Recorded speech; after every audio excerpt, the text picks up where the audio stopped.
भूतिया किसान। वो चबूतरे के पास वाली जमीन आज मेरी हो ही जानी चाहिए भानु। इस बार अगर वो जमीन मेरे हाथ नहीं लगी तो अच्छा नहीं होगा। पर बॉस मैं क्या करूं? वो किशोर तो गेंडे की चमड़ी का है, बाटली में उतर ही नहीं रहा। अब लगता है कि शक्ति को ही मैदान में उतरना होगा।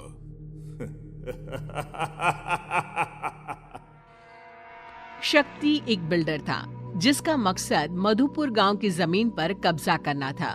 वो हर बार किसी न किसी किसान को अपने जाल में फंसाता और उसकी जमीन अपने नाम कर लेता। भानु के जाने के बाद शक्ति अपने कमरे में बैठा था कि तभी अचानक हवा का एक झोंका आता है और सामने रखी डेस्क पर से एक कवर जमीन पर गिर जाता है। ये कागजात यहाँ कैसे? इसे तो मैंने जला दिए थे। तभी कमरे की खिड़कियों के दरवाजे जोर जोर से खुलने और बंद होने लग जाते हैं। ऐसा लगता है मानो एक पल में ही सर्दी आ गई हो। सीलिंग पर लगा पंखा जो बंद था अपने आप घूमने लग जाता है। ये अचानक पंखा कैसे चालू हो गया? और ये कड़ाके की ठंड तो ऐसा लगता है मानो अचानक मई में दिसंबर आ गया हो। शक्ति अपनी अलमारी खोलता है और काले रंग का सूट निकालकर पहन लेता है।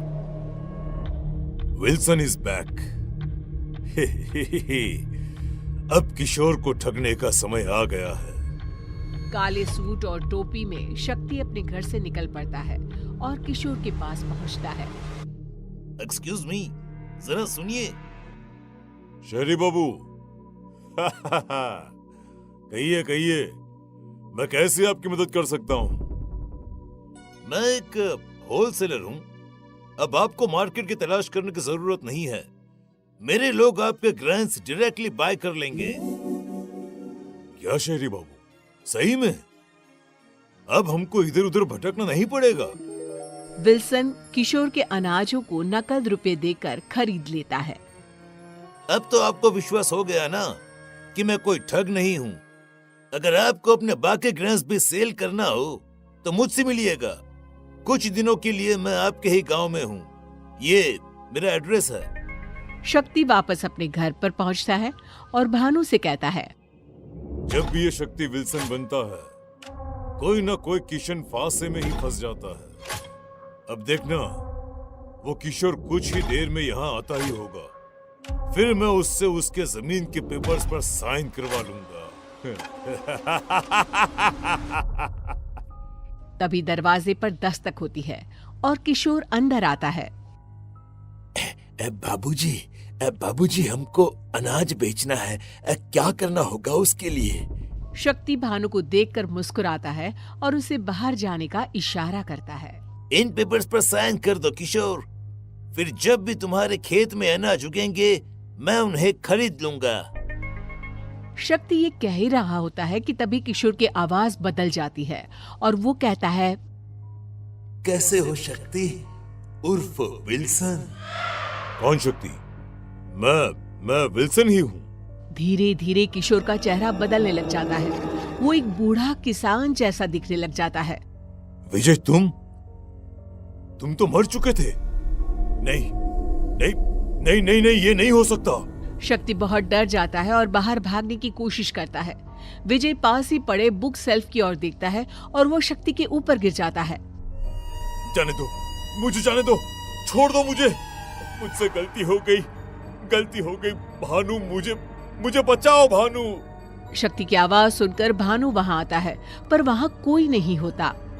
क्या हुआ बॉस? अब चीखे क्यों? और किशोर कहाँ गया? किशोर नहीं, विजय आया था, पर वो तो मर गया था ना। बॉस आपको आराम की जरूरत है, शायद आप थक गए हैं। भानु अपने कमरे में जाता है और अपना कबोर्ड खोलकर कुछ पुराने जमीन के पेपर्स निकालता है। कहाँ गए विजय के जमीन के पेपर्स? यही तो रखे थे। नीचे कैसे पहुँच गए? तभी सभी के सभी पेपर्स में आग लग जाती है। अरे ये सब क्या हो रहा है? आग कैसे लग गई पेपर्स में? अब इतनी मुश्किल से तो प्रॉपर्टी हड़पी थी मैंने। भानु! ए भगवान, ये क्या हो गया बॉस? किस कल मुहे की हाय लगी है आपको? मेरी हाय लगी है शक्ति तुझे। मैं मर गया, अब तू मरेगा। बहुत लोगों को लूटा है तूने, हमारी जमीन खा गया तू। विजय, विजय ये तुम हो ना? मैं समझ गया, मुझे जाने दो विजय। विजय की आत्मा भानु के शरीर से निकल आती है। भानु बेहोश हो जाता है। ये क्या खेल है? मैं पागल हो जाऊंगा, छोड़ दो मुझे। अरे ये सब क्यों कर रहे हो तुम?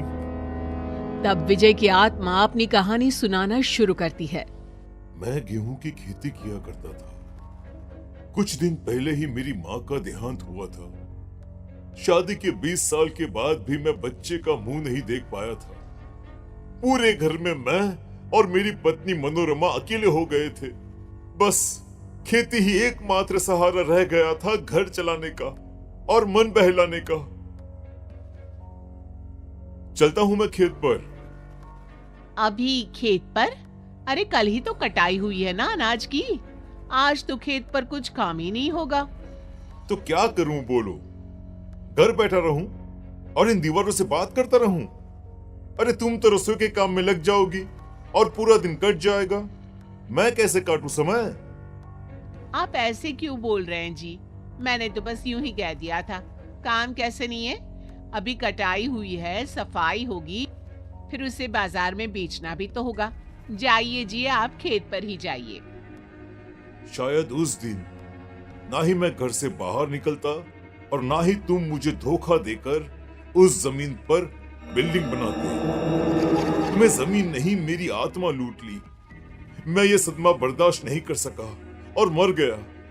और मेरे बाद मनोरमा भी चल बसी। पर अब मैं तुम्हें किसी और किसान की जमीन हड़पने नहीं दे सकता। शक्ति एक बिल्डर था। उसके मन में किसी के लिए कोई दया भावना थी ही नहीं। गांव के कई किसान उसकी लालच का शिकार बने थे। पर जब अपनी मौत को वो सामने देखता है तो वो डर जाता है और सभी के सामने वो गलती मान लेता है और सभी किसानों को उनकी जमीन वापस भी कर देता है। और आखिरकार मधुपुर गांव फिर से खुशहाल हो जाता है।